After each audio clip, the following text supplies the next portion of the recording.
प्रेम से बोलिए सियावर रामचंद्र की जय। श्री रामचरितमानस प्रथम सोपान बालकांड।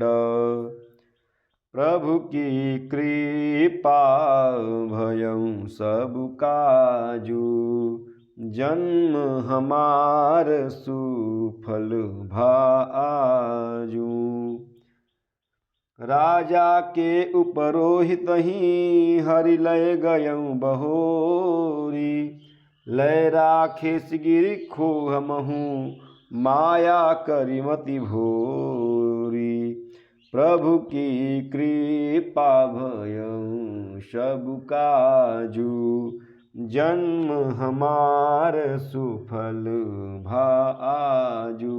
प्रभु की कृपा भयं सब काजू, जन्म हमार सुफल भाजू।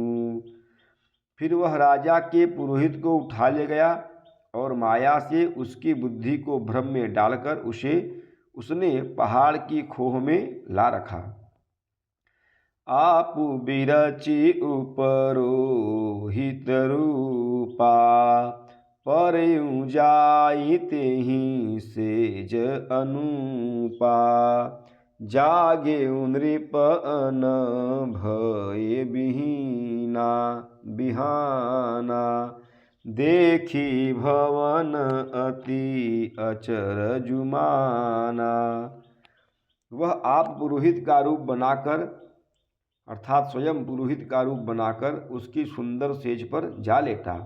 राजा सवेरा होने से पहले ही जागा और अपना घर देखकर उसने बड़ा ही आश्चर्य माना। मुनि महिमा मन महु अनुमानी, उठे गवही जेहि जानन रानी। कानन गयं बाजी चढ़ते ही, पुर नर नारी न जान्यु केहि। मन में मुनि की महिमा का अनुमान करके वह धीरे से उठा, जिसमें रानी न जान पावे। फिर उसी घोड़े पर चढ़कर वन को चला गया। नगर के किसी भी स्त्री पुरुष ने नहीं जाना। गई जाम जुग भूपति आवा, घर घर उत्सव बाज बधावा। उपरोहित ही देख जब राजा, चकित बिलोक सुमिरी सोई काजा। दोपहर बीत जाने पर राजा आया। घर घर उत्सव होने लगे और बधावा बजने लगा। जब राजा ने पुरोहित को देखा तब वह अपने उसी कार्य का स्मरण कर उसे आश्चर्य से देखने लगा।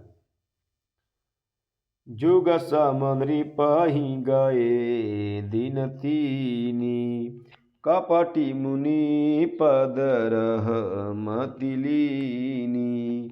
समय जानी उपरोहित आवा, नृप ही मते सब कहीं समुझावा। राजा को 3 दिन युग के समान बीते। उसकी बुद्धि कपटी मुनि के चरणों में लगी रही।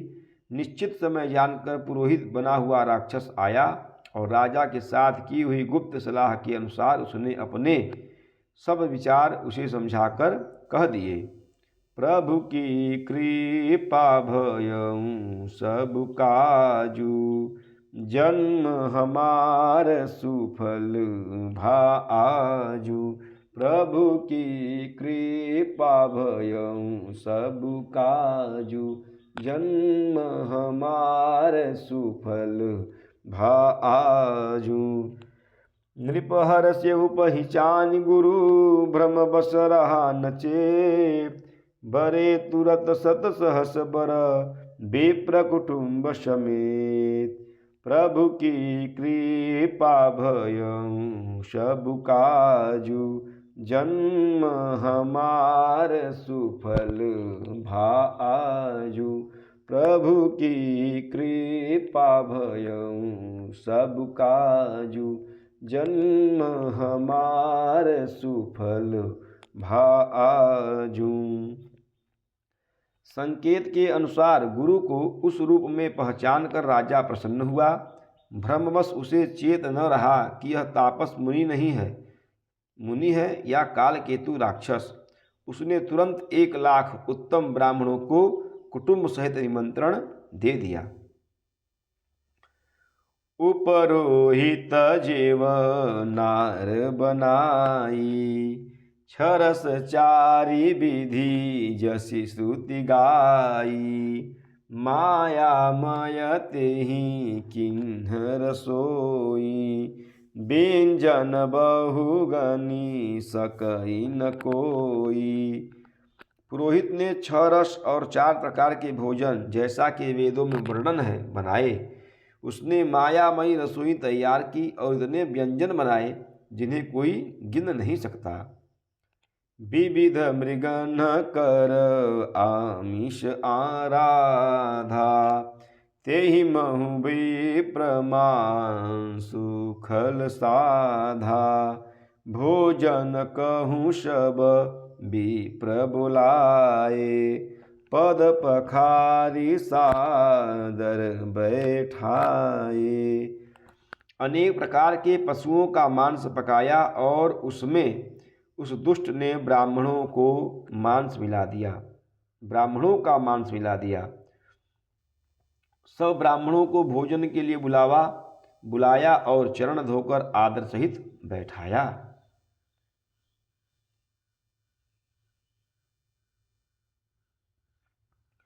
परुषन जबहि लाग महिपाला, भय आकाश बानी तेहि काला। विप्रवृंद उठी गृह जाहूँ, है बड़ी हानि अन्न जन खाहूँ।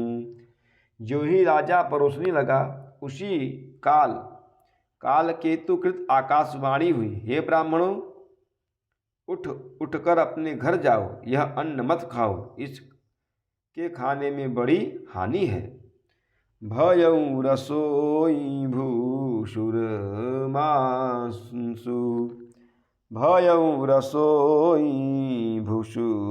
मांसु, सब द्विज उठे मानी विश्वासु। भूप विकलमति मोह भुलानी, भावी बसन आव मुख बानी। रसोई में ब्राह्मणों का मांस बना है। आकाशवाणी का विश्वास मानकर सब ब्राह्मण उठ खड़े हुए। राजा व्याकुल हो गया, परंतु उसकी बुद्धि मोह में भूली हुई थी। होनहारवश उसके मुँह से एक बात भी न निकली। प्रभु की कृपा भयऊ सब काजू, जन्म हमार सुफल भाजू। प्रेम से बोलिए सियावर रामचंद्र की जय, पवन सुत हनुमान की जय, उमापति महादेव की जय। बोलो भाई सब संतन की जय। ओम नमः पार्वती पतये, हर हर हर महादेव।